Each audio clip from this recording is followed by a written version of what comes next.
So, my name is Alfonso. I'm 43. I graduated Berkeley at 2000, 2001, somewhere in there, and went to live at California, where I did my internship and stayed there for 5 years. And after music therapy, I also did an MFT, Master's in Family Therapy.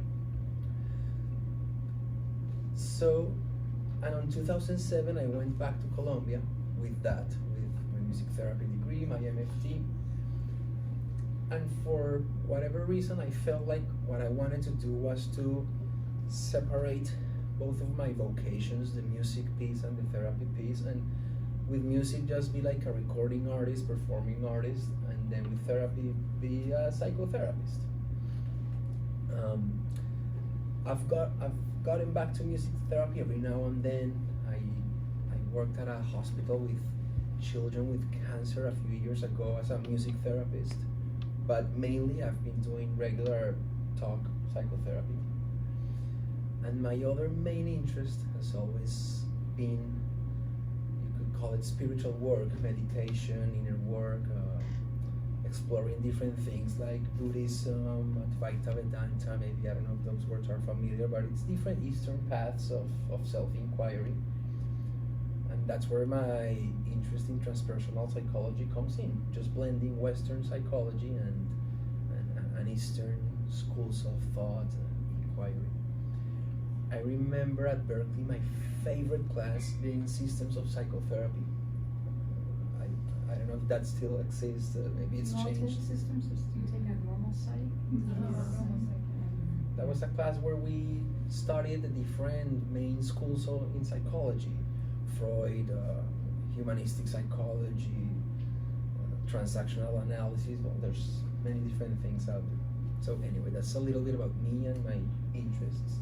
Oh, and in Colombia, as Karen said, I've also pursued a career as an artist. So playing shows, recording, pretty much all around Colombia with a band. And I did rather well in the rock world in Colombia, which is a small world. Colombia is not a very rock and roll country. We have other musics that are more common in the mainstream culture. And for like the last 3 years, I've been doing more psychotherapy than performing, and that's where I'm at right now. Just really liking working as a therapist, doing music at a slower pace now. What I thought I'd share today is about what I today see as maybe my two main interests in life, which are meditation and psychotherapy, and how these two lines of work blend for me working as a therapist.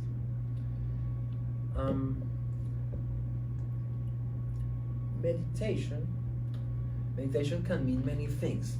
Different people could say, yeah, I meditate, and when you ask them, they all do totally different things. So someone can be repeating mantras in their head, someone can be visualizing whatever, someone can be focusing on their breath, and they all call it meditation.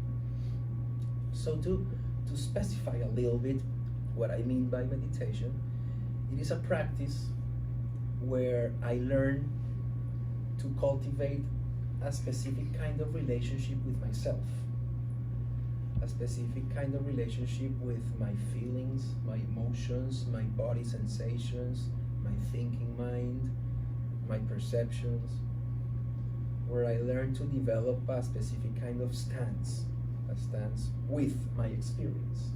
So, and we're gonna practice this a little bit. I'm gonna guide some of this a little bit later so that you get a clear experiential idea for what I'm referring to.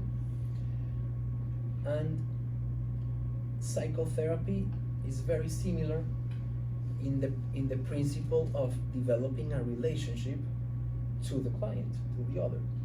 And it doesn't matter if you are doing psychotherapy or music therapy or art therapy or social work, wherever you are doing anything that involves helping another. I think these are very important principles to hear about, to cultivate.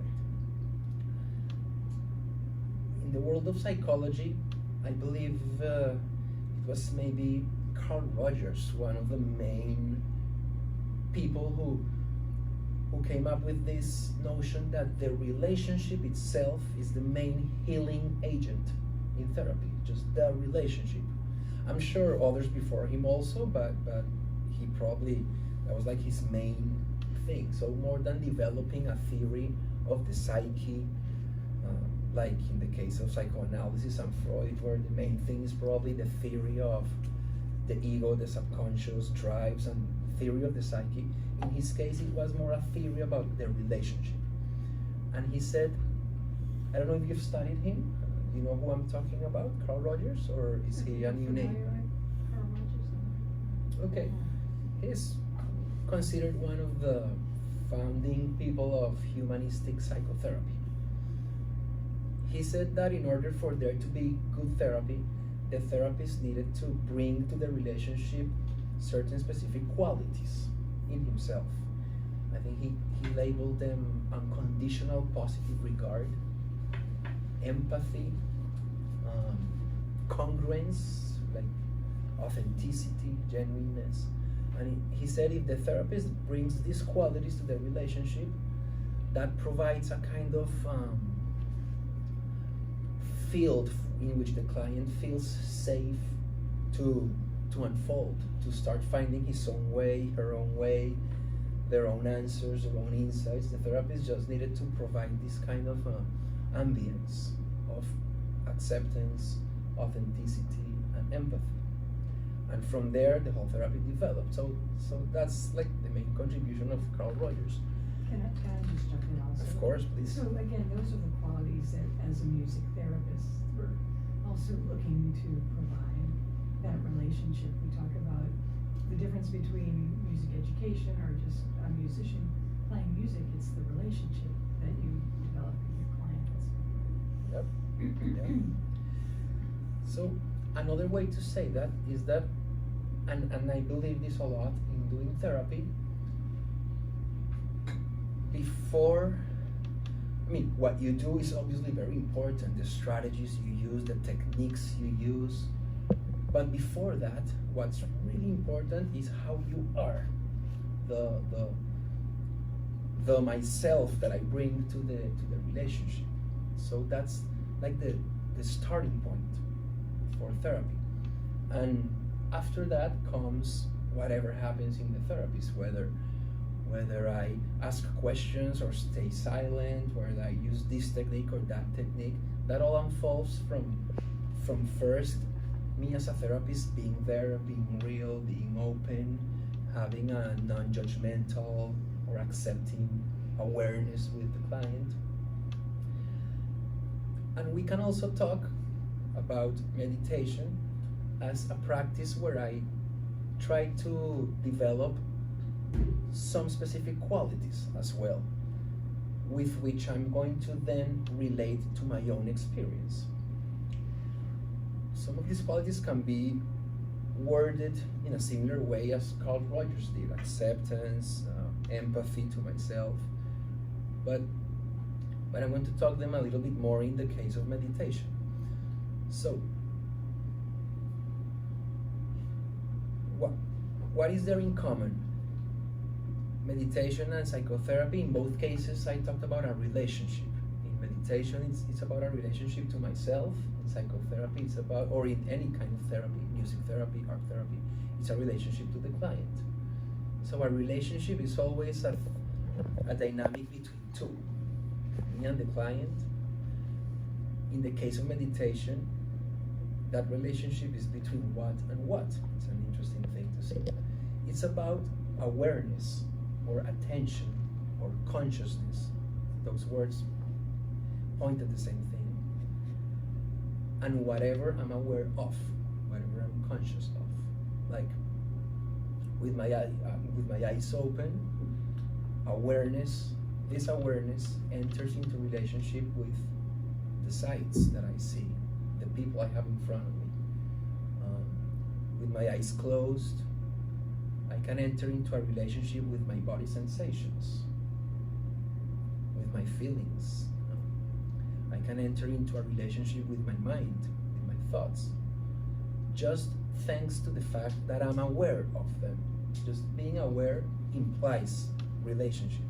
Like nature, between the awareness and whatever the awareness is aware of. That's a basic principle. So, for example, and then we can talk about the quality of that relationship. So what's the quality of the relationship I have with myself? Let's take one element of my experience, for example, my thoughts. What's my relationship to my thoughts? Many times we don't even have that question in our understanding because we are so enmeshed with our thoughts, with our thinking mind, that it's like my thoughts and me are one.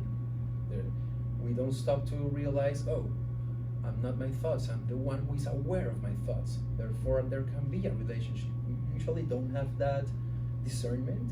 We're just one with the thoughts, and whatever the thinking mind says, opinions, judgments, presuppositions about things, clouds my reality because it seems to be the truth, because I don't have that distance. So we could call that a symbiotic relationship where awareness and me, or my awareness, is captured by my thoughts, and whatever my thoughts say dictate reality. So that's a kind of relationship. In meditation, we seek to develop a new kind of relationship with the thoughts, for example, one in which we become the observers of our thoughts instead of prisoners of our thoughts. So I can close my eyes and observe my thoughts.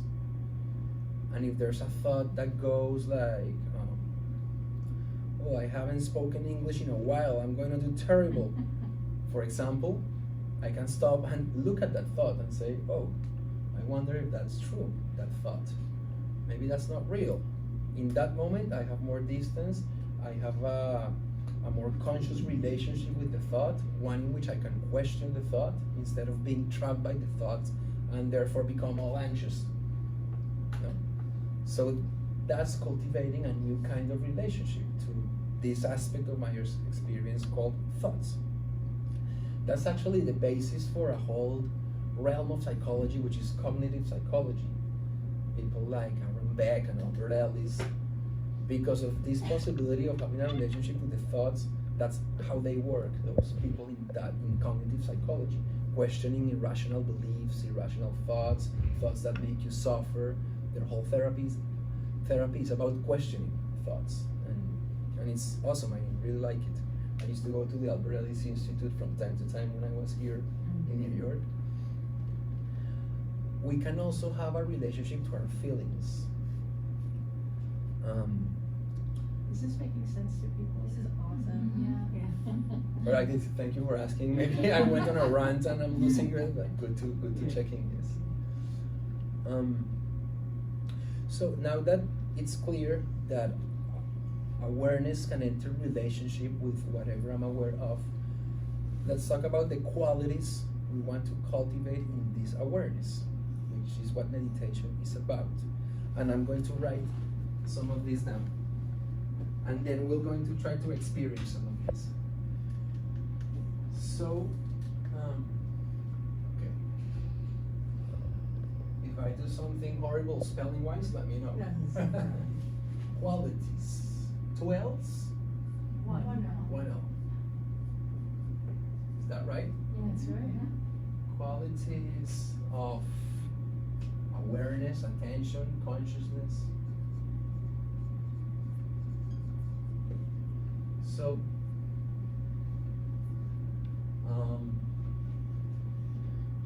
I want to develop a kind of awareness that can be capable of holding my experience, embracing my experience. I'll explain this in a second. Holding, embracing, as opposed to, for example, rejecting my experience. This is the opposite. Let's say I feel sad, and I think, I hate being sad. I shouldn't be sad. Why the hell am I sad? That's all rejecting my experience, fighting against my experience, resisting my experience. And we have that a lot. Whenever we experience something that doesn't really sit well with the notion we have of how we should be feeling, how we should be, we enter into battle with that experience, whether it be sadness, anger, if we've been told that it's not good to feel anger, fear, or whatever. So in meditation, we try to cultivate the opposite quality to that, which is holding, embracing. I'll use different words. Welcoming. So what happens if instead of judging and rejecting a feeling, I welcome a feeling, I hold it, embrace it, touch it. Touch. Touching it is it's a metaphor, because saying I hate this feeling, I don't want to feel it, it's like punching it, you know, or saying no, I'm not feeling anything, distracting myself in order not to feel. That's not touching it, that's like ignoring it. So we want to learn to touch our experience. I like this metaphor of the touch. Hold, touch, embrace, welcome.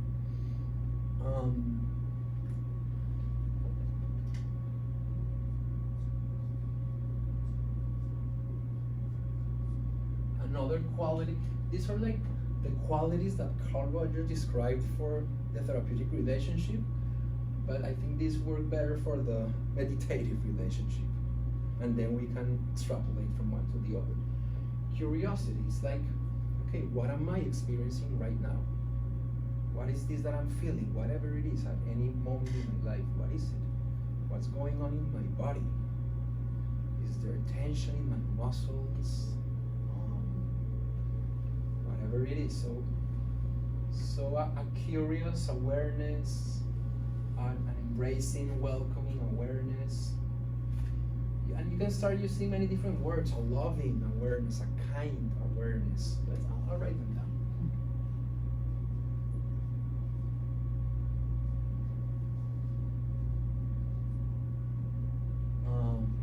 Gentle awareness. Let's say a gentle touch. Going back to the metaphor of touch. Gentle touch. Okay. So in meditation, we want to bring these qualities to our own experience. Again, to our body, to our feelings, to our thinking mind.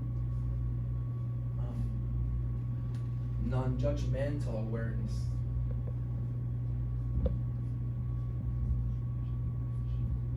Well, non-judgmental is the same as welcoming, for example. It's just different ways of saying of communicating the same principle. So what I want us to do for some minutes is to try for you to let me guide you in a little self-exploration where we try to apply some of these ideas. Lights down, lights off, you want the lights on, or? I don't mind, maybe lights off could be nice. Yeah, if everyone's okay with that. Yeah. So, yeah, thank you. Let's see, maybe Tudor, try that one on. What? Okay. No? That's good. That's good. That works. Okay. Linda, tú tienes la hojita. I want to make sure I don't forget. Last night I wrote some ideas down of things I wanted to share. I want to make sure I don't forget something important. Thank you. Can you just screw back? I just like to look at it. Yes.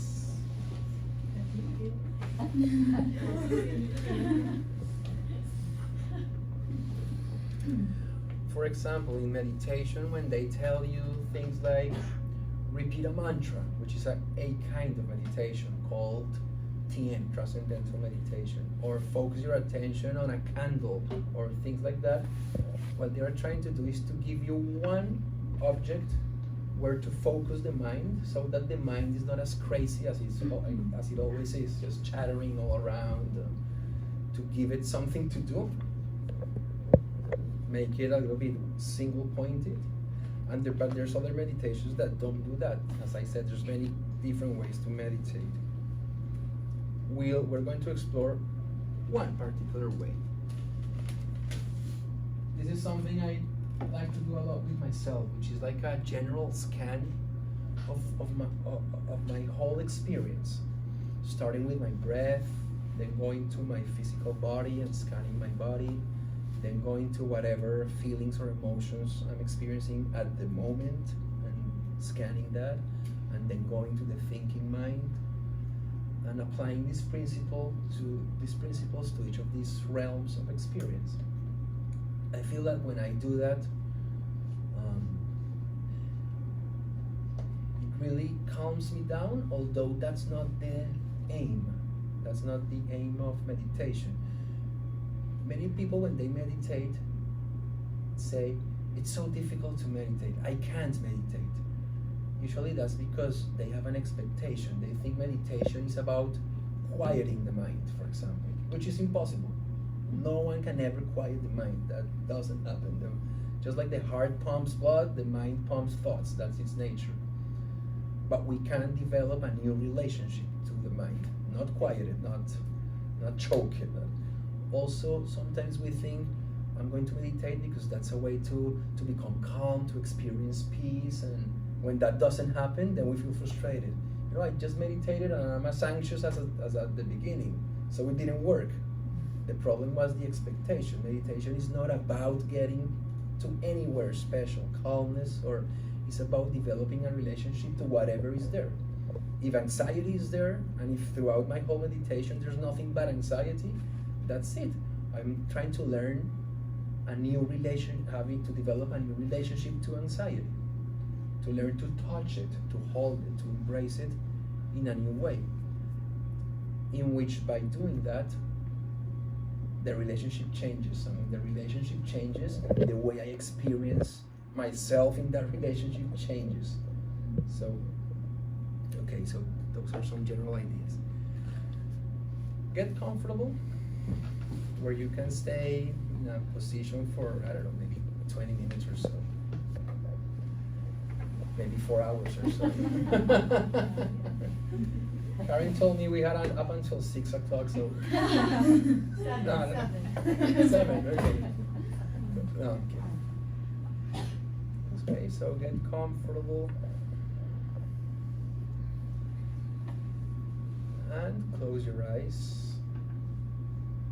You're gonna be hearing my voice, sometimes describing some things to do with our attention, and sometimes just saying general things. If something doesn't make total sense, don't get too hung up on intellectually understanding what I'm saying, just let it go. These will be just pointers. So with your eyes closed, sitting comfortably,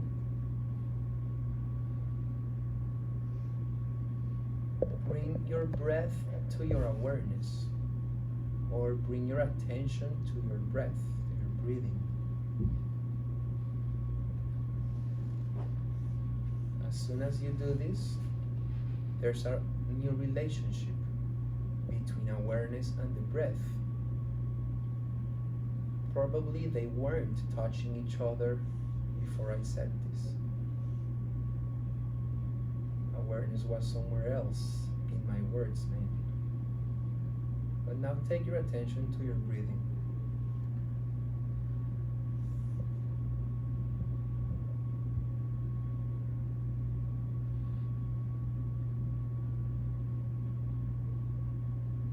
You can maybe take your attention to a very specific place. For example, your nose, your nostrils, the sensation of the air coming in and going out of your nose. The temperature of the air. Is the temperature the same in the inhale as in the exhale, or is it different?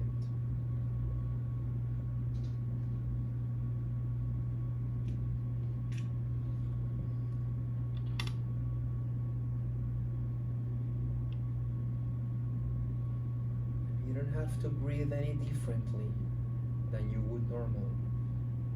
So what changes here is not the breath itself, it's the focus of your attention what changes. moving the lens of a camera or the zoom. I'm pointing it at the breath.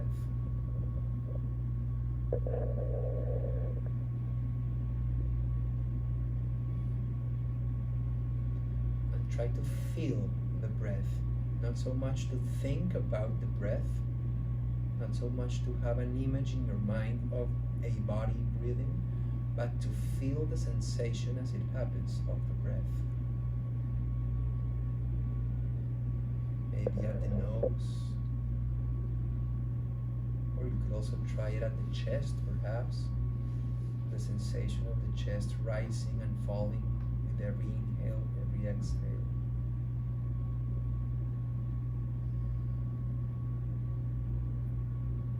No goal, no agenda, nothing to achieve, nothing to prove, just relationship, bare relationship with the breath.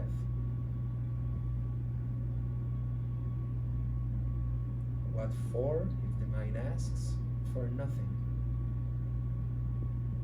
Just to come here.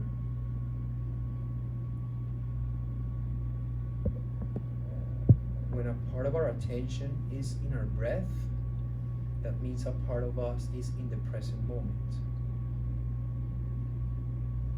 Because the breath is only now, only here and now.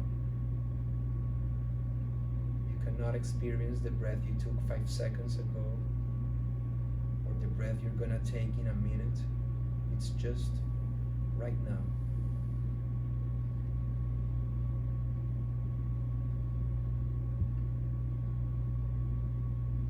Because when you're not now, where are you?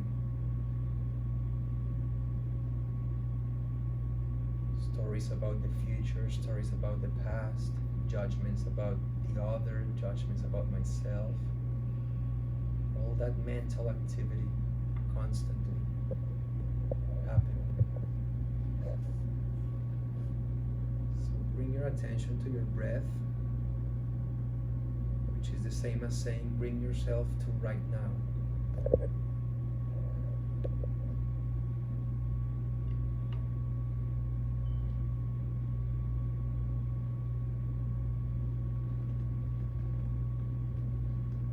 You can be in a therapy session with a client, and at the same time you're with your client, remind yourself to put part of your attention in your own breath.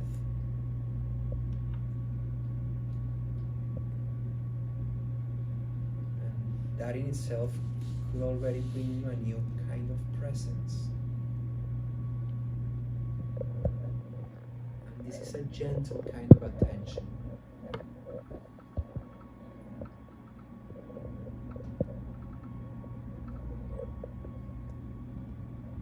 It's not a strong effort, it's not a pushing attention. You're not directing your breath anywhere. You're not controlling your breath. You're just placing your attention very gently on the breath, as if caressing it so softly.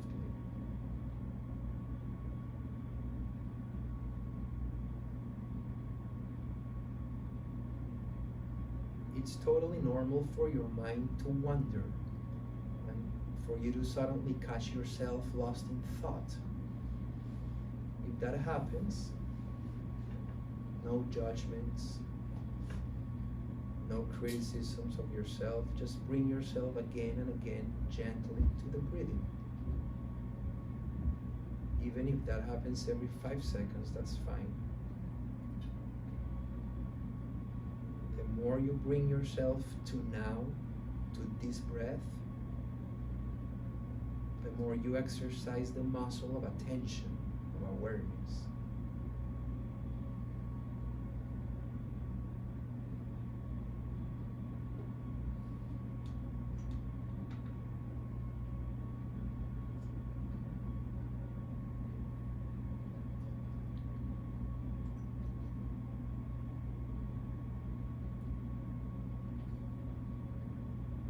This is also about intimacy, about developing intimacy with ourselves. with our immediate experience.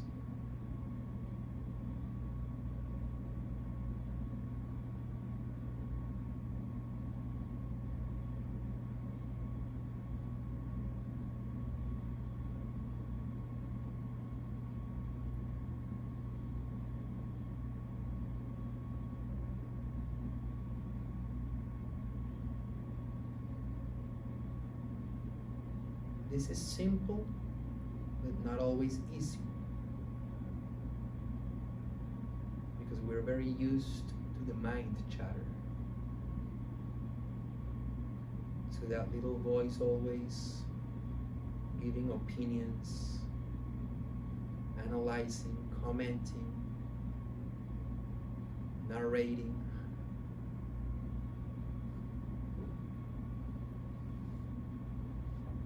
So it might require a slight intention on our part to bring ourselves again and again to the breath, to feeling the breath, to the sensation of the breath.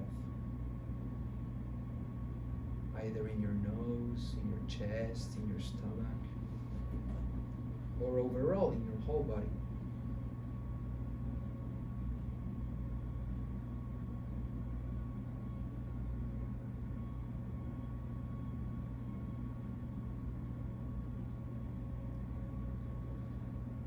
Now we're going to do a quick scan of the physical body.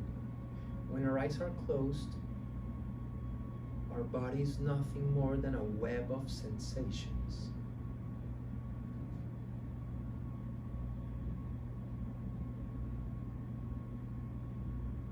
Bring your attention now to the sensations of your face.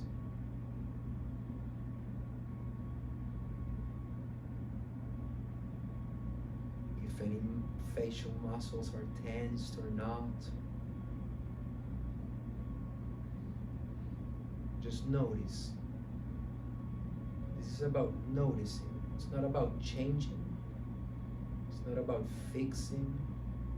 If there's tension, you don't have to try to convert it into relaxation. Just touch the tension exactly as it is. Just hold it in your awareness exactly as it is. We don't want to interfere with anything we experience. Just touch it gently with our awareness.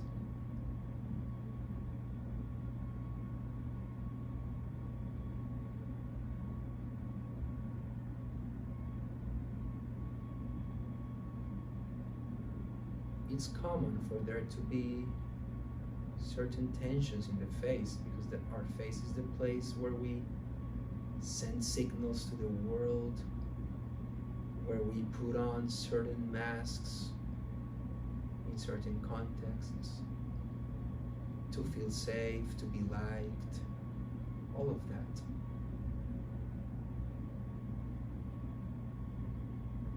So just notice how your face feels.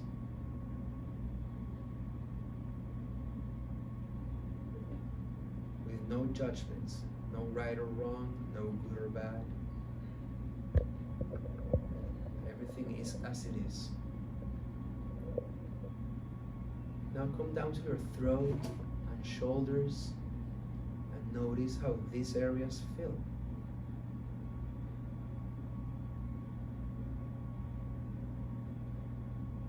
Feel your throat. Feel your shoulders. However they feel is fine.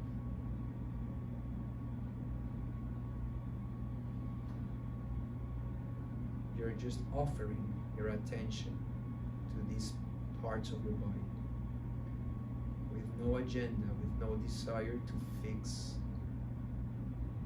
or change anything. Now come to your chest. Is it tight? Is it loose? Can you sense any temperature? Notice whatever sensations are there in the chest area. And welcome them. with a welcoming, curious quality of attention.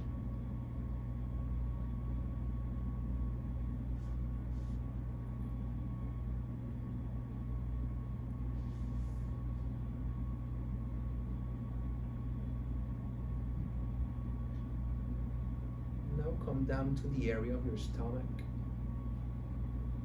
and notice how this area feels.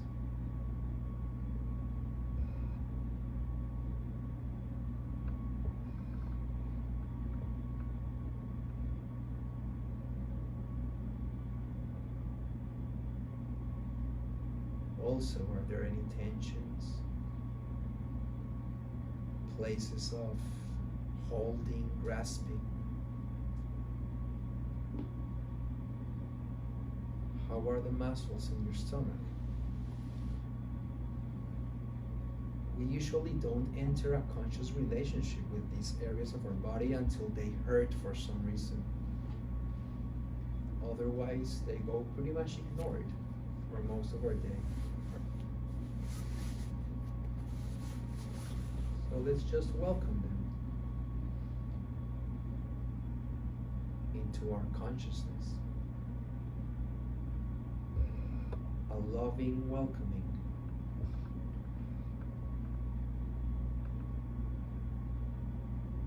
Unconditional positive regard.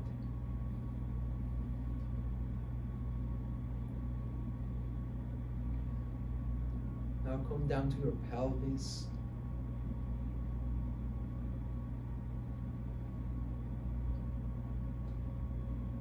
Touch, welcome whatever sensations are there.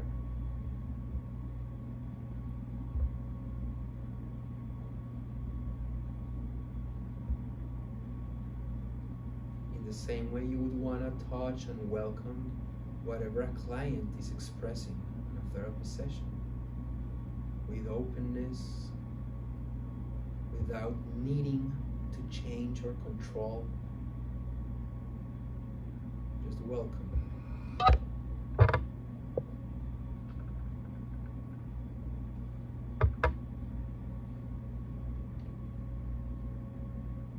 Become aware of the place where your body makes contact with the chair, your butt.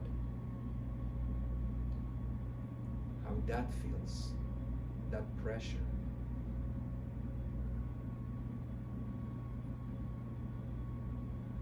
Just as with the breath, when we bring our attention to our body sensations, we're also bringing ourselves to the present moment, to the now.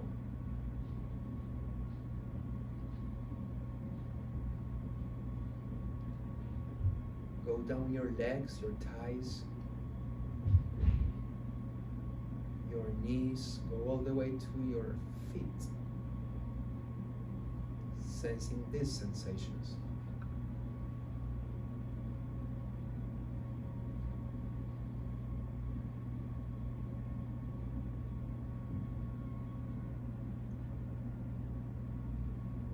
And if the habit of thinking is so strong that every 3 seconds it robs your attention, takes you somewhere else, gently bring your attention back to the bodily sensations.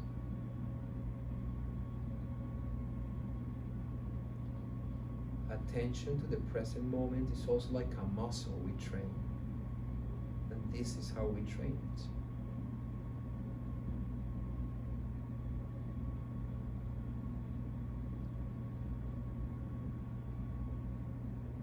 Now go to any place of your body that calls your attention. Maybe a tension, a pain, or whatever calls your attention right now, just go there.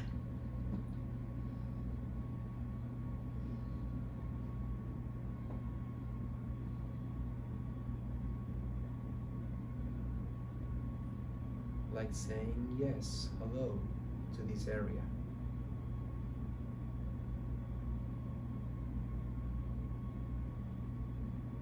Not needing to change, control, direct, or fix anything. Just relating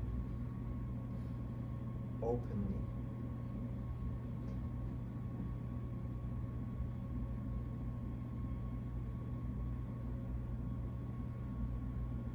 So we've visited the breath, we've visited the physical body. Now see if there's any feelings or emotions that are present in you right now. Let's visit the emotional body. And sometimes we might not be experiencing any strong feeling, but sometimes we may be experiencing like a soft, gentle background, emotional tone, to sort of say. And many times we're not aware of it until we stop and look with curiosity. What am I feeling right now? It doesn't matter if I have a name or a word for whatever I'm feeling.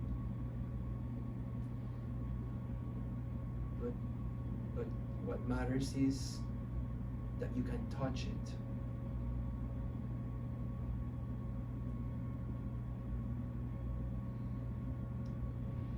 Even boredom can be a kind of feeling. So can we touch boredom if it shows up? Where is it? Can we bring our attention to it very gently? Welcoming it?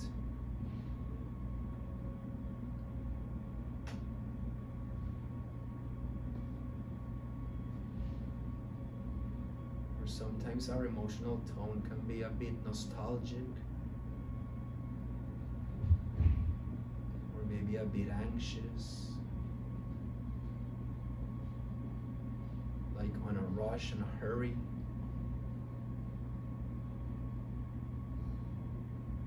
Be aware of whatever emotional tone visits you right now.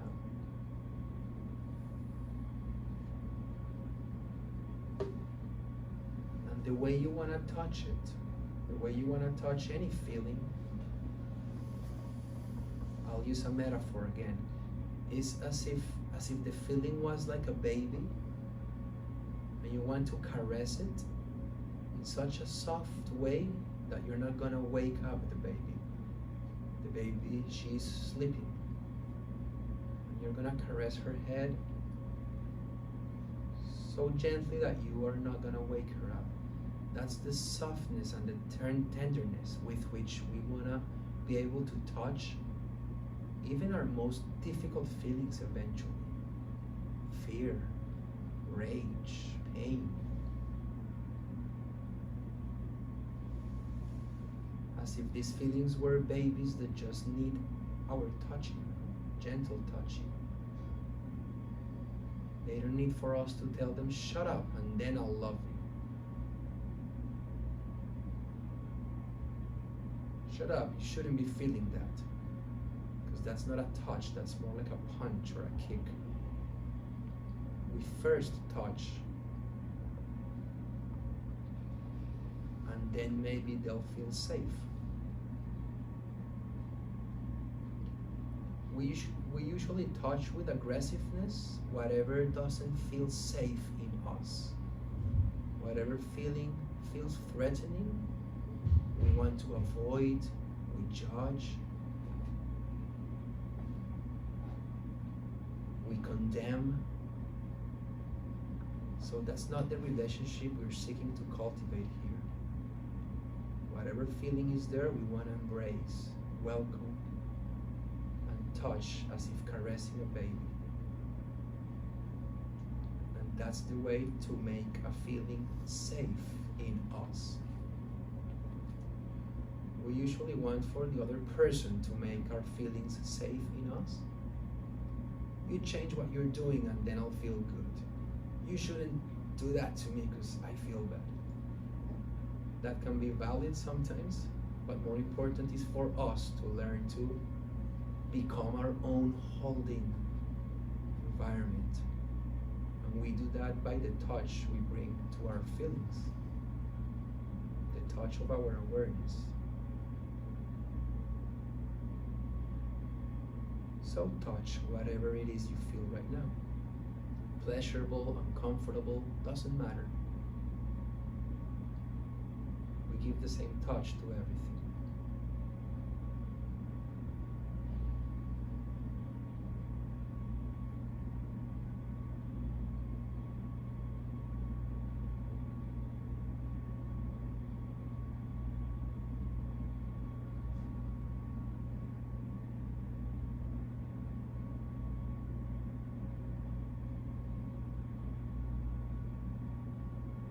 When we welcome feelings, we're just welcoming a kind of sensation, an energy in our body, in us.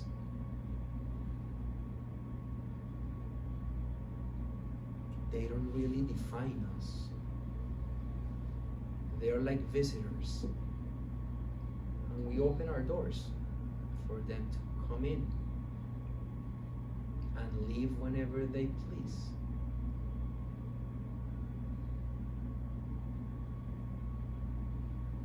That's a kinder relationship.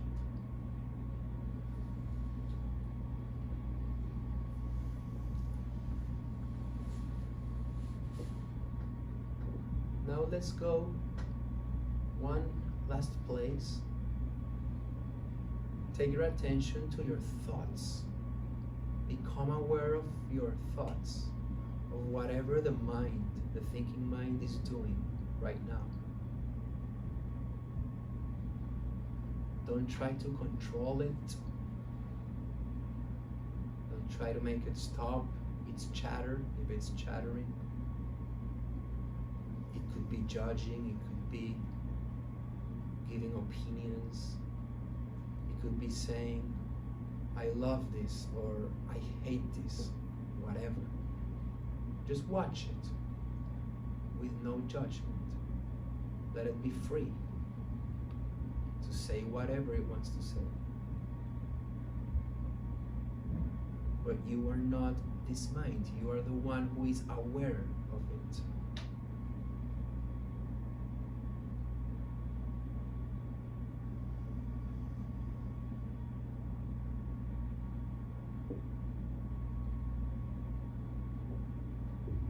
So thoughts are a combination of sounds and images.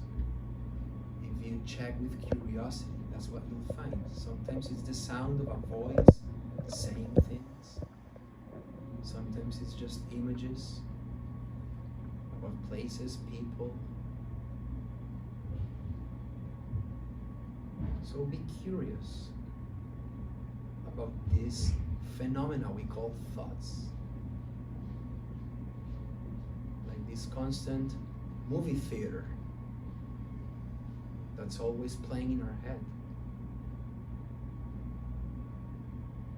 That's always playing in our awareness.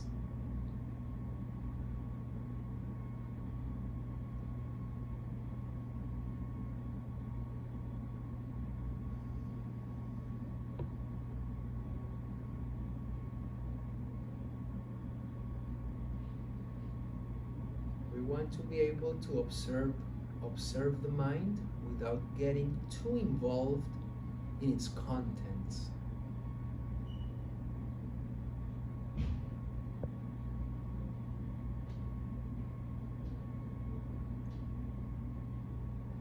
If the mind is like a movie, we don't want to be one more character in the movie. We want to be more like someone sitting in the audience watching the movie.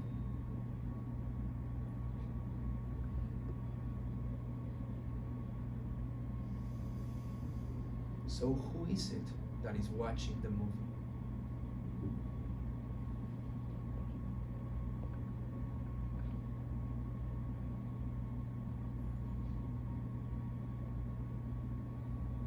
What is this aspect of you that is aware?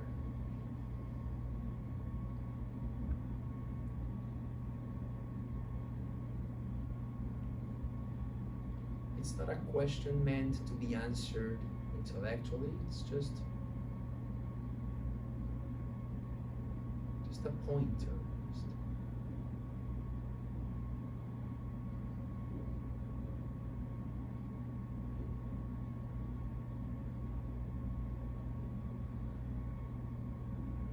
How would it be if you didn't believe everything the mind says?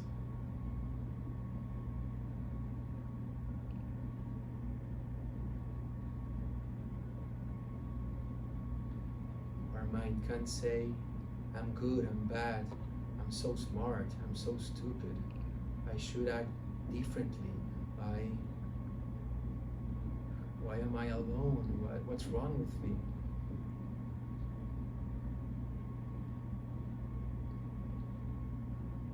And if we just observe it without getting too caught up in the content of any of those phrases, for example,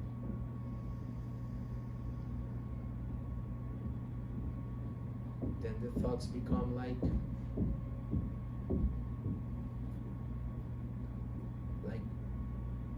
wagons on a train that just pass in front of us, and we just stay sitting in the station. We don't get inside of any one of them.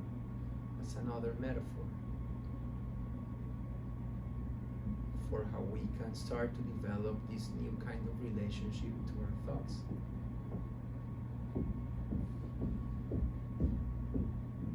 Especially to the thoughts that make us suffer.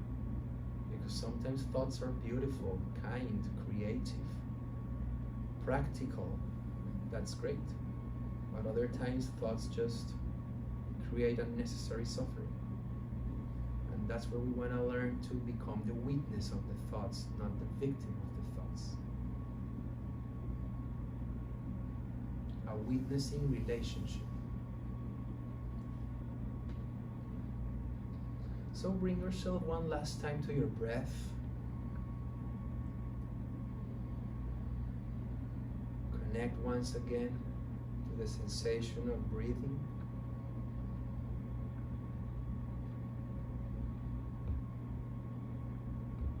It's a very gentle move of your attention.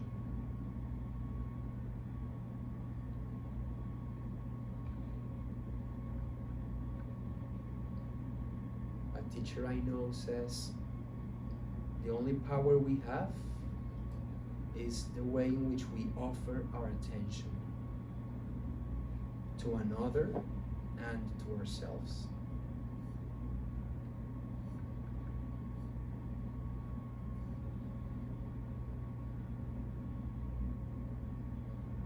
So what matters is not so much what I experience in my feelings, in my thoughts, but what I bring to what I experience, the quality of awareness that I bring to whatever I experience. So with your eyes closed, just come up with one or two words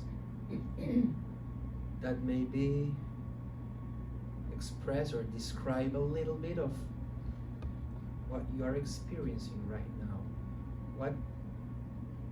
What kind of sensation, feeling, energetic quality, I don't know, is present right now at this moment in you? Just call out words. If it's calm, if it's confused, if it's whatever you're sensing, feeling.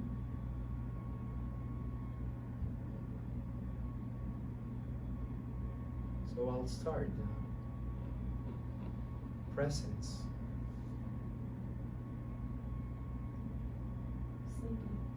Sleepy. Sleepy, okay? Peaceful. Peaceful.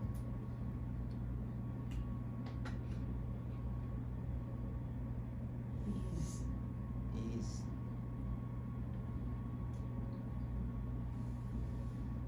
Annoyance. Annoyance. Huh? Trust. Trust. Anxiety. Anxiety.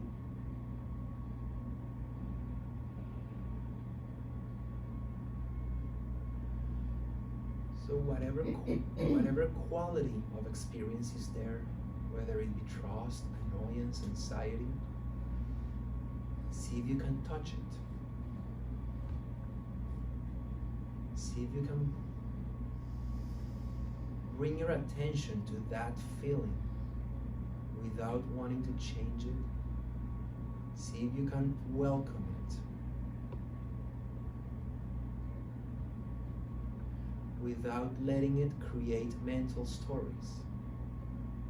Anxiety, annoyance, it's just a feeling, just a sensation in your body, it's just an energy. Doesn't mean anything. See if you can just let that feeling be without interfering, without making it bigger, without making it smaller.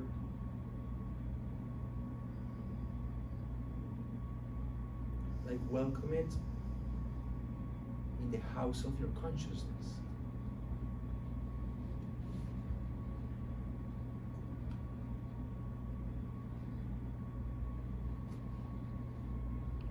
There's a saying that says, what you resist persists.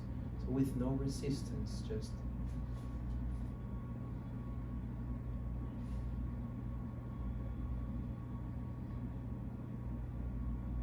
holding it with a quality that lets it know that it's safe. You can give a safe place in you to any feeling.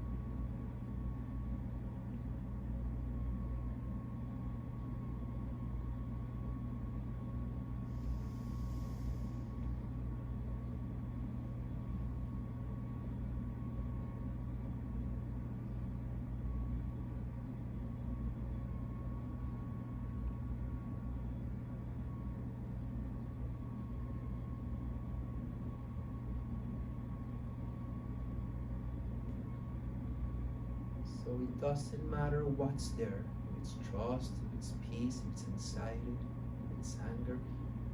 What matters is how you touch it.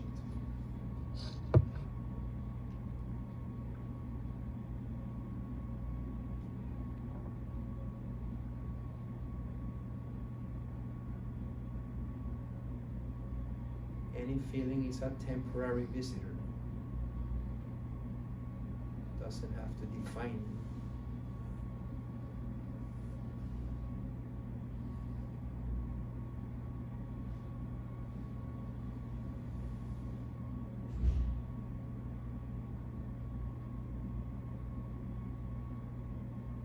Try to caress it with your breath.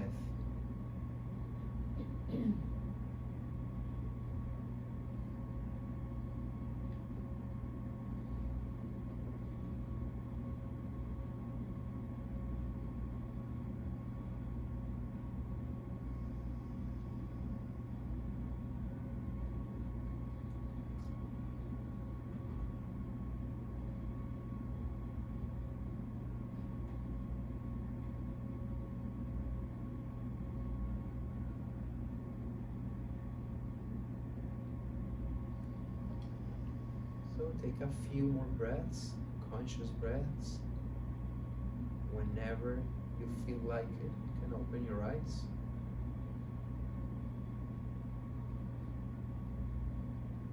And it's also interesting to notice when we open our eyes, how our quality of being changes. Or does it change?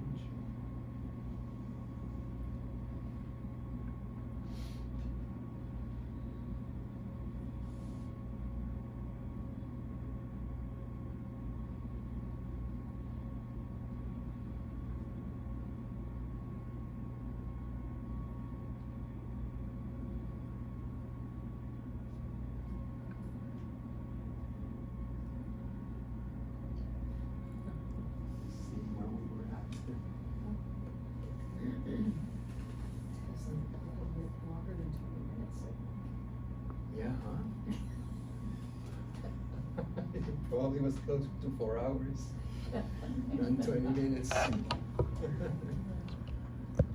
probably miscalculated. But, Honestly. huh? You did, honestly. You happy? Yes, thank you. Cool. So, any sharing, questions, comments? Welcome, whatever. And whatever it is. If it was good, if it sucked, feel free to.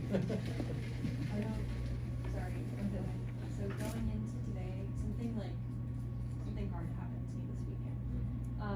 And I've been like really anxious for like 2 days. I haven't been doing very well. This helped a lot. I think I kind of have a new awareness of the fact that as horrible as it feels right now, it's just a feeling. Beautiful, yes. Yes, we sometimes give such power, such status to our feelings, but it's just a feeling. And I think the people creating them is the big thing. I think I needed to realize too that they're just people with feelings as well. And that my feelings about the situation are much bigger than theirs are. So therefore I should just let it go. So it sounds like you found a new relationship to that feeling for now. For now. Yeah. The anxiety's still there, but it will be for a minute. That's okay. Okay. Thank you for sharing. Thank you. Yeah.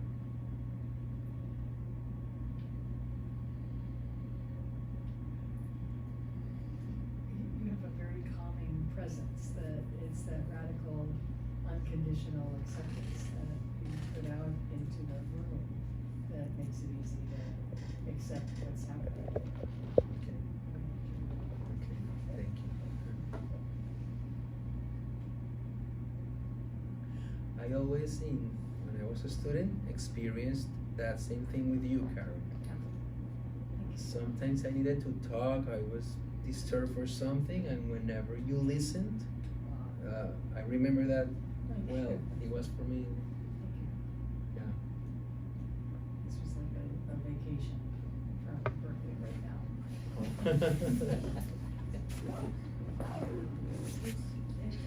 It's so, I feel, I'm almost like, this is ridiculous. I can't believe there's this entire side of the brain that I haven't thought about or let be a part of me due to just kind of being like, oh, it's not something I do. Like I was the, I can't meditate kind of people.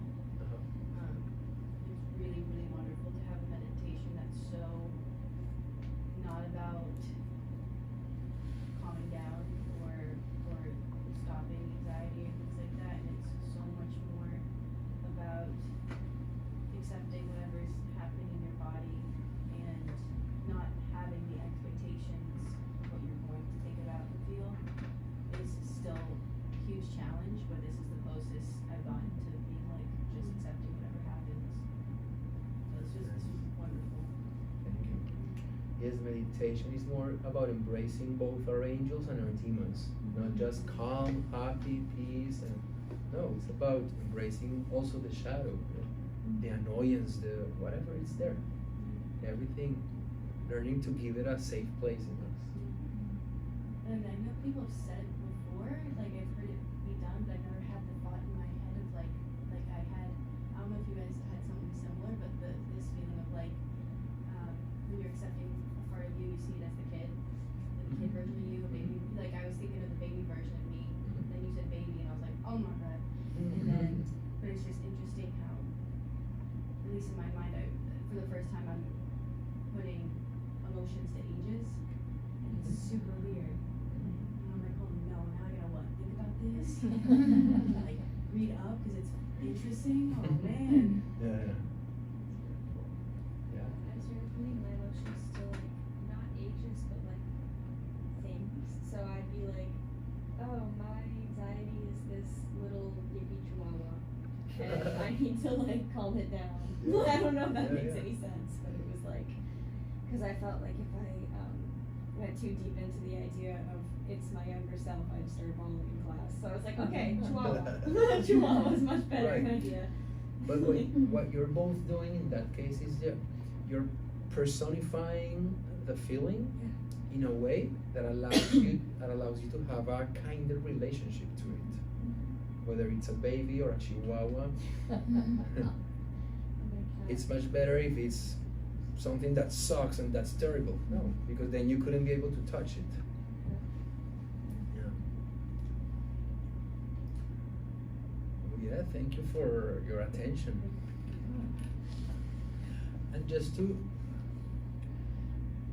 round it up, these qualities of being we try to cultivate in meditation, then we wanna also learn to take them to our clients. It's not like we have to have an hour meditation before every session, no, but with time, I think we train ourselves to be more and more present, more and more accepting of our feelings and of the feelings of the client. Because if I cannot accept and welcome and touch my anxiety, whenever I have an anxious client, I won't be able to be present with that. So I think first I develop a kind relationship to myself, and that enables me to have a kind relationship to a client, whether as a music therapist, a psychotherapist, a social worker, I don't know, a priest, any helping profession, you know. Do you meditate before you do sessions? Not before every session, but I do try to meditate every day, in the morning, and yeah, then I have sessions back to back, so I can really stop for a formal meditation. But a lot of the work I do in the session sometimes is meditative. Sometimes I would try to guide a client to get in touch with a feeling, to hold it. We can do things like this. So in a way, we're kind of psychotherapeutically meditating. You know, even if it's not okay, let's stop. Yeah. Alfonso has a private practice if anybody wants to work with him, even while he's in Colombia. Oh, yeah. Is that, do you want to tell us a little bit about that? Sure. Since the pandemic happened, I started doing a lot of work via Zoom. So I would say that now my practice is half and half in person and via internet. So yeah.